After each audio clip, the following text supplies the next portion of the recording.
Hello dear student, welcome to physics नमा।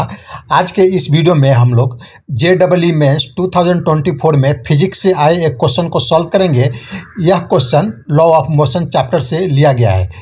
3 blocks A, B and C are pulled on a horizontal smooth surface by a force of 80 newton as shown in the figure. इसमें बोल रहा है कि 3 blocks है A, B, C और उनका मास दिया गया है और एक दूसरे से वो लोग स्ट्रिंग द्वारा अटैच हैं और जो सरफेस है वो स्मूथ है और उस पर 80 न्यूटन का फोर्स लग रहा है, जैसा कि आप डायग्राम में देख रहे हैं। तो हमें टेंशन T1 एंड T2 निकालना है। The tension T1 and T2 in the string are respectively. तो हमें T1 और T2 टेंशन जो है वह निकालना है। तो आइए इसको हम लोग देखते हैं। यह 3 ब्लॉक्स है और तीनों ब्लॉक्स का मास 5 kg है, 3 kg है और 2 kg है और इस पर फोर्स 80 न्यूटन का हॉरिजॉन्टल डायरेक्शन में लग रहा है और यह जो सरफेस है स्मूथ है, तो फोर्स हॉरिजॉन्टल डायरेक्शन में लग रहा है और जो स्ट्रिंग का मास हम लोग यहाँ पर नेग्लिजिबल लेंगे। तो हम लोग इसको पूरा एक सिस्टम कंसीडर कर सकते हैं। तीनों से जो ब्लॉक है उसको हम एक सिस्टम कंसीडर कर सकते हैं और इस सिस्टम पर अभी 80 न्यूटन्स का फोर्स लग रहा है। जैसा कि आप देख रहे हैं फोर्स लग रहा है, तो यह तीनों ब्लॉक्स मूव कर रहा है।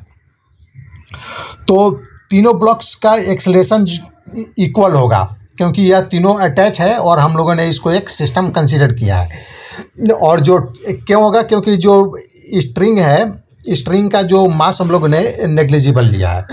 तो total mass M of the system हम निकाल लेते हैं। जो सिस्टम का टोटल मास कितना होगा, तो 5 kg plus 3 kg plus 2 kg, यह हो गया 10 kg। अब हम लोग applying Newton second law on the system, तो न्यूटन के सेकेंड लॉ को हम लोग सिस्टम पर अप्लाई करेंगे। तो न्यूटन्स का सेकेंड लॉ क्या बोलता है, F force equal to mass into acceleration होता है। तो यहाँ पर फोर्स हमें 80 न्यूटन दिया गया है और हम लोगों ने मास निकाल लिया पूरे सिस्टम का 10 kg। तो हम सिस्टम का एक्सेलरेशन निकाल सकते हैं। तो 80 न्यूटन इक्वल टू 10 हो जाएगा। यहाँ पर सिस्टम का एक्सेलरेशन ये है, तो ये हो जाएगा 8 मीटर पर सेकेंड स्क्वायर। यानी जो तीनों ब्लॉक है 5 kg, 3 kg और 2 kg, तीनों का जो एक्सेलरेशन होगा 8 मीटर पर सेकेंड स्क्वायर होगा।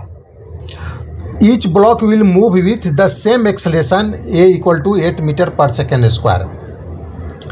अब हमें टेंशन T1 T2 निकालना है। तो हम लोग पहले 5 kg ब्लॉक है उस पर हम लोग न्यूटन्स के सेकेंड लॉ को अप्लाई करते हैं। Now apply Newton second law on the 5 kg block.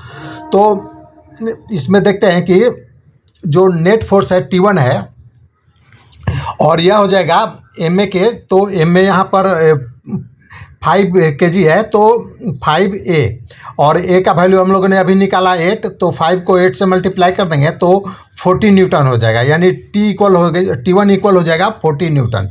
तो हमें T1 निकालना था क्वेश्चन में, तो ये T1 40 न्यूटन आंसर हो जाएगा। अब हम T2 निकालेंगे। तो T2 निकालने के लिए जो सेकेंड मास है ब्लॉक है, जो 3 kg का ब्लॉक है, उस पर न्यूटन्स के सेकेंड लॉ को अप्लाई करेंगे। तो इस पर हम नेट फोर्स निकालेंगे।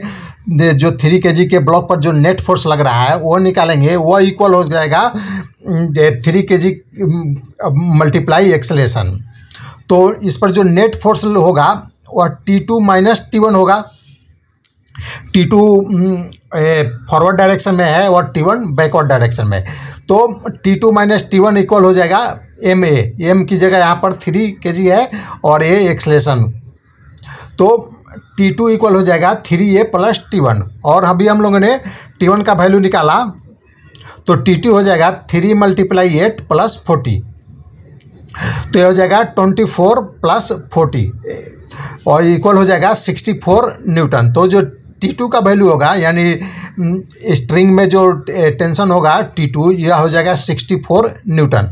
तो आज का यह वीडियो समाप्त हुआ। अगर आपको पसंद आए तो इसे लाइक करें, शेयर करें। Thanks for watching.